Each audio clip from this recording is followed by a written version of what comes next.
राम राम। जय माँ भारती। जय हिंदुस्तान।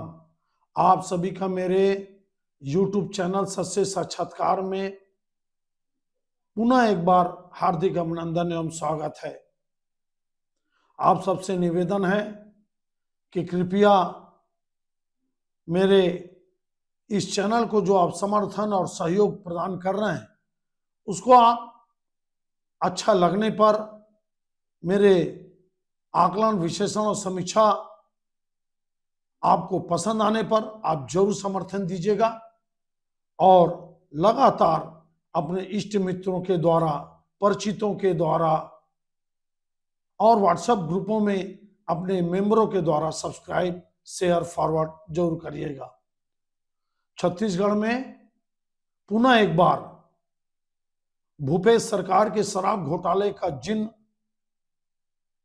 फिर से प्रमुख मुद्दा, ज्वलंत मुद्दा बना हुआ है।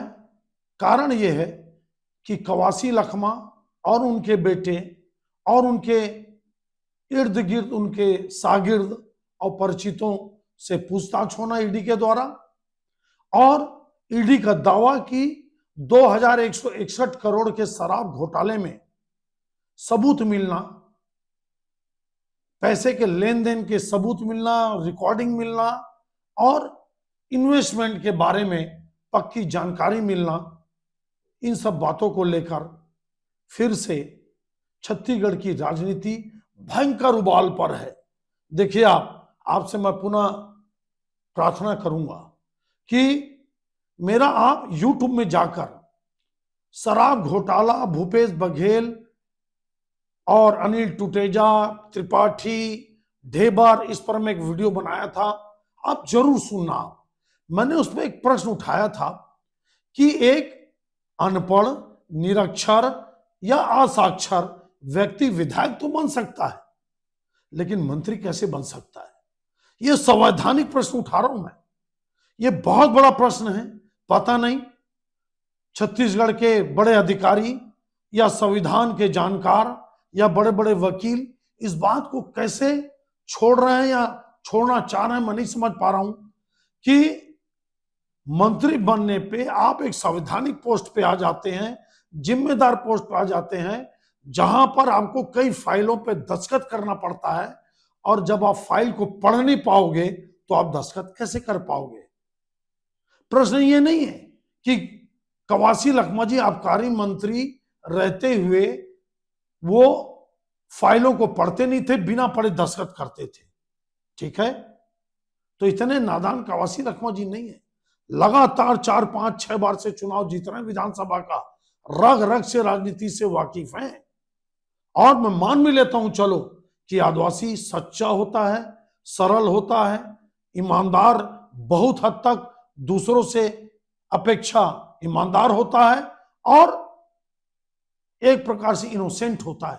चलो, मैं मानता भी हूं इस बात को, लेकिन कवासी लखमा जी आबकारी मंत्री बनकर क्या वो 50 लाख रुपया महीना लेते थे जैसे ईडी का दावा है? क्या उनके फाइल में, जैसा वो बोल रहे हैं, त्रिपाठी दस्तखत करवाते थे जो आबकारी के बड़े अधिकारी थे? अनमोल ढेबर त्रिपाठी जी को नियुक्त करवाए थे, ऐसा माना जाता है, कहा भी जाता है, प्रमाण भी यही है। और ईडी का ये दावा है। ईडी कोई छोटी मोटी एजेंसी नहीं है। सुप्रीम कोर्ट ने ईडी के बारे में स्पष्ट कहा, ईडी सही जांच करती है, ईडी पे रोक लगाना संभव नहीं है और उसके अधिकार पर कटौती भी नहीं की जा सकती। ये सुप्रीम कोर्ट का वर्डिक्ट है। स्वतंत्र जांच एजेंसी है। और फिर ईडी, सीबीआई, ये सब कोई थैले में बंद करने वाली एजेंसी नहीं है कि इनको बंद कर दो आप थैले में, अरे भ्रष्टाचार, बेईमानी, लूट की जांच ना करें। इनका निर्माण ही देश की आजादी के बाद भ्रष्टाचार, बेईमानी, लूट के कामों के लिए हुआ। अब प्रश्न ये उठता है कि पैसे का ये जो खदान है आबकारी विभाग, इसको लूटे कौन? त्रिपाठी जी। ईडी के चार्जशीट के आधार पर बोल रहा हूं मैं, जांच के आधार पर बोल रहा हूं। और फिर बच्चा इस बात को जानता था 5 साल भूपेश सरकार के उसमें कि गली गली नकली होलोग्राम के माध्यम से, नकली दारू के माध्यम से 40-40, 50-50 कोचिए गांव-गांव में शराब बेच रहे हैं। और आपको बताऊं, मैं दुख के साथ अभी बता रहा हूं, आज भी सरकार बदली है लेकिन गांव-गांव अवैध शराब बिक रहा है। इसमें निश्चित रूप से अपने विष्णुदेव साय जी की सरकार में विजय शर्मा जी पूरी तरह से पास नहीं हो पा रहे हैं, आबकारी विभाग पूरी तरह से पास नहीं हो पा रहा है, भयंकर अवैध शराब बेच रहे हैं। हमने पदयात्रा के माध्यम से अभी 15-16 लोगों को दबाव डालकर श्री विजय अग्रवाल जी जो एसपी बलौदा बाजार के हैं उनके माध्यम से गिरफ्तारी करवाई और उन्होंने सहयोग किया, जिसके लिए उनको मैं साधुवाद देता हूं।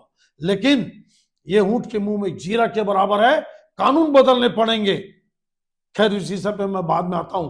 खदान लूटा जा रहा था 5 साल कवासी लखमा जी के द्वारा, उनके बेटे के द्वारा, उनके शागिर्दों के द्वारा, और ये जो अधिकारी कर्मचारी अनिल टुटेजा से लेकर, त्रिपाठी से लेकर, अनवर ढेबर से लेकर ना जाने कितने नाम, तो आखिर इनको लुटाने वाला कौन था? खदान के पास इनकी नियुक्ति कौन की थी? नियुक्त करने वाले, खदान को लुटाने वाले भूपेश बघेल जी ही थे, क्योंकि वही मुख्यमंत्री थे। उन्होंने ही तय किया कि एक निरक्षर, असाक्षर, अनपढ़ आदमी को आबकारी मंत्री बनाया जाए और ढेबर को शक्तिशाली, एजाज ढेबर, अनवर ढेबर को शक्तिशाली तो भूपेश बघेल जी ने बनाया ना। उन्होंने ही प्रदेश के पूरे कानून को बदल के एजाज ढेबर को महापौर बनाया, पूरी खुली छूट दी, लूट की, चोरी की, डकैती की, ईडी के चार्जशीट के आधार पर। बच्चा बच्चा इस बात को जानता है, उसके आधार पर मैं बोल रहा हूं। तो क्या सिर्फ कवासी लखमा की गिरफ्तारी पर्याप्त है? क्या हरीश लखमा जी की गिरफ्तारी पर्याप्त है? क्या उनका जो तेलंगाना में जैसे खबर आ रहा है कि 200 ट्रकों में खदान में कहां उनका इन्वेस्टमेंट हुआ है, और फिर ये बोलना बड़ा सहज है कि मेरे पास तो कोई प्रॉपर्टी नहीं है, 2 एकड़ वहां है, 4 एकड़ है, 3 एकड़ यहां है। जैसे केजरीवाल जी और मनीष सिसोदिया जी बोलते हैं हमारे पास तो पैसा मिला नहीं। ये बताइए, चोरी और डकैती का पैसा कोई नेता, कोई अधिकारी क्या अपने नाम से रखता है? ये सब बेनामी संपत्ति होती है, ये सब चुनाव में खर्च होते हैं, ये सब बेनामी संपत्ति के माध्यम से निकट के परिचितों के नाम से ये सब इन्वेस्टमेंट किया जाता है। किसको बेवकूफ और मूर्ख बनाने चले? लेकिन मेरा सबसे बड़ा प्रश्न ये है कि सरदार, इस लूट के सरदार, ये पैसे के खदानों का सरदार, अगर मैं बोलूं भूपेश बघेल जी को, तो क्या गलत है इसमें? आखिर भूपेश बघेल जी ने कवासी लखमा जी को मंत्री क्यों बनाया?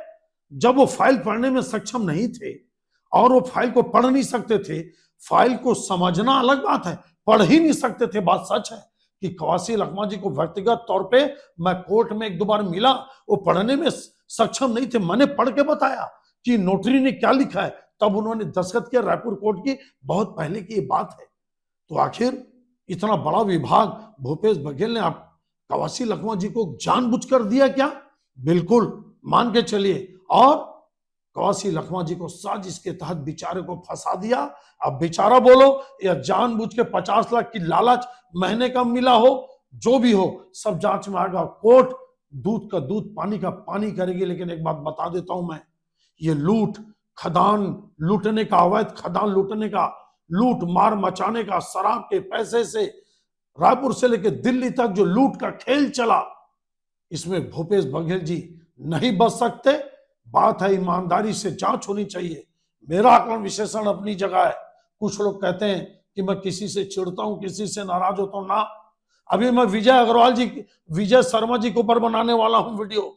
उनका मंत्रालय पिछले कई महीनों से कैसा काम कर रहा है, बहुत जल्द मैं बनाऊंगा। लेकिन आपको बता दूं, मैं कवासी लखमा, उनके बेटे हरीश लखमा, उनके शागिर्द त्रिपाठी ढेबर, अगर ये आबकारी विभाग में लूट मचाए, 2161 करोड़ रुपया का जो लूट मचा, डकैती हुई, इस खेल में भूपेश बघेल जी 100% शामिल होंगे।